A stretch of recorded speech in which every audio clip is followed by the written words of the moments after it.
Next weekend, Bantamweight square off. One of them for the first time ever. We have Kleydson Rodrigues representing at one point in time Team Nogueira, now out of Shoot the Box Diego Lima. Rodrigues making the move up to 135 to take on Extreme Couture's Farid Basharat. The man is undefeated as a pro. He had a tidy little amateur career, and Basharat now all of a sudden off of his close fight against Damon Blackshear gets to gain even off of that close win. Definitely. Because of how good Blackshear's looked since. Now, when you do consider a fight like this, for Kleydson Rodrigues, if you go back and you watch some of these fights, a win over Santo Cartolo on Dana White's Contender Series 2021, he's able to withstand some of the takedowns. He goes out there and punishes with his strikes. You saw him land about a third of them as leg kicks, and that's the biggest thing for Kleydson Rodrigues. You're going to see a great clinch game. He utilizes elbows there, knees, as you saw in the lone win in the UFC against Shannon Ross. The loss that Rodrigues has in his UFC debut against CJ Vergara,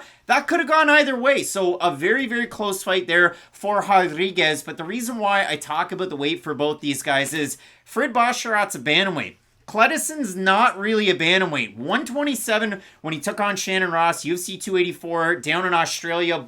The debut of Shannon Ross at home. Rodrigues gets that win. It was a performance of the night style one, but he couldn't get that bonus because he missed the weight. And back in June, Rodrigues tried to make it for flyweight to take on Tatsuro Taira. We thought it was going to be an interesting fight. He comes in at 129 for that one. So they said no more at flyweight. You got to move up to bantamweight. And to me, it seems a little bit like Raulian Paiva. Raulian came in, took on Jalga Shumagulov, really close fight, but he weighed 129 in that matchup. So Paiva moves up to 135. He gets absolutely clobbered in the first round against Kyler Phillips, wins the fight by majority decision. It's a fight of the night, and since then, Paiva loses 2 in a row to really good competition, and it's happy trails. And that could be what happens to Rodrigues, who's a great striker. Crazy spin kicks to the body, a nice heel kick to your liver. Taking on Basharat, I don't know if there's many bantamweights that can strike as well, moving forwards, backwards, side to side, and the guy always cuts angles too, Bosh. And he does, and I'm glad you bring it up, he does do a great job weaponizing his movement. He will make you walk into some big shots because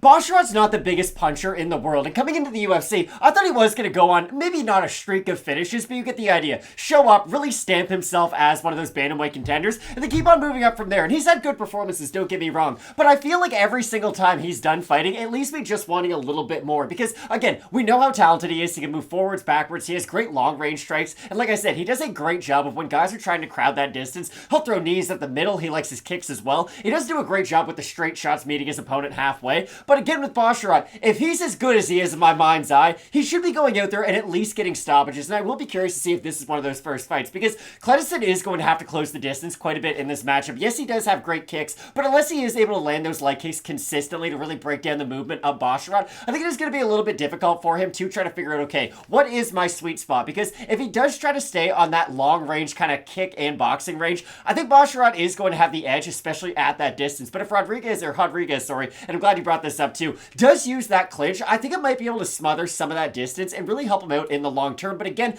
I'll be really curious to see when he decides to close the distance and use that clinch, because if he does play around on the outside, I could see him getting to a deficit quite early. But if he's able to get close to Basharat and at least make the fight a little bit ugly early on, it could bag him rounds to where, hey, Basharat is going to have to become that aggressive version of himself, and maybe he will have to go for a finish as this fight continues. And Basharat was a massive favorite his last time out against Blackshear to the tune of a minus 460, and if you remember, Blackshear rallies in the third round and had a really good showing. And if you look at it for Basharat, undefeated as an amateur, the career started off in 2016 in Oxford, England, and then he's carried it forward to this 11-0 stretch. And if you look at it for Basharat, he was supposed to take on a different opponent on Contender Series last summer at bantamweight, but his opponent weighed 146 for a bantamweight contest, William Souza. So ultimately, Basharat gets a different draw in Alan Bagoso, who we've seen corner UFC fighter recently. And for Kleydson Rodrigues, the fight that I went back to and I watched of his that I really kind of wanted to note was his Jungle Fights title winning bout at flyweight when he takes on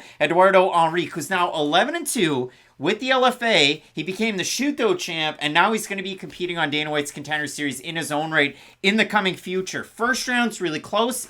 Rodrigues is able to tie up. He's able to have some clinch throws of his own, and at the end of it, he's able to go out there and get the finish in the second round and look really good against an awesome opponent. So for me, when I look at this matchup, Farid Basharat is about a 3-1 favorite in it. We have a look at the Tapology votes. Surprise to us, they are to you. I think the fans love Farid Basharat. They love both him and his brother Javid. I'm going to say over under 75% Basharat. I think it'll be way over. It's going to be over. It's way over. 1,195 total votes, 94% Basharat, 77% by decision. For the 6% that have Rodrigues, 42% by decision, 42% by knockout.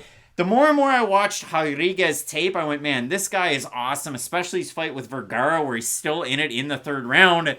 But I haven't seen him at bantamweight, and I like Farid Basharat's cardio. His takedown defense, when he was taking on Blackshear's last time out, he's timing the counters, and in the second, he lands the right cross, and then Blackshear goes to shoot for a takedown. He picks him up, and they get back into the pocket. It was just a chef's kiss. So I do like Basharat in this one with the constant barrage and volume of attacks. But when you look at a guy like Rodrigues that attacks with power to all three levels and he'll kick out that lead leg and make it tough to keep that movement going, this could be a closer fight than maybe the fans' 94% could suggest. I think if Rodrigues decides to kick in this matchup, it'll be the worst thing he ever does. Just because at that range, Basharat's going to have a lot more weapons to throw his way than what Rodrigues can throw back at him. Yes, he does have all those tools, but again, it's a guy moving up in weight. Sergio Pettis is one of the best fighters in the world, guys. He moved up in weight and looked like he didn't belong at the weight class against Rob Font. And yes, Rob Font's a talented fighter, but weight classes exist for a reason. For Rodrigues, I think he can get wins at 135. Don't get me wrong. I just think it's going to take him a little bit of time to settle into the division. And for those reasons, I like the movement of Basharat, and I do like his ability to dig underhooks. You kind of stole my thunder, because he does do a really good job of, hey, I know when I'm going to try to plant my feet and counter, and I also know when I'm going to plant my feet and try to defend some of these takedown attempts. So for those reasons, I do have Basharat, but I do think this will be an entertaining fight. Watch out for this matchup. Some big-time fireworks at bantamweight. Both of us going with Farid Basharat out of Extreme Couture.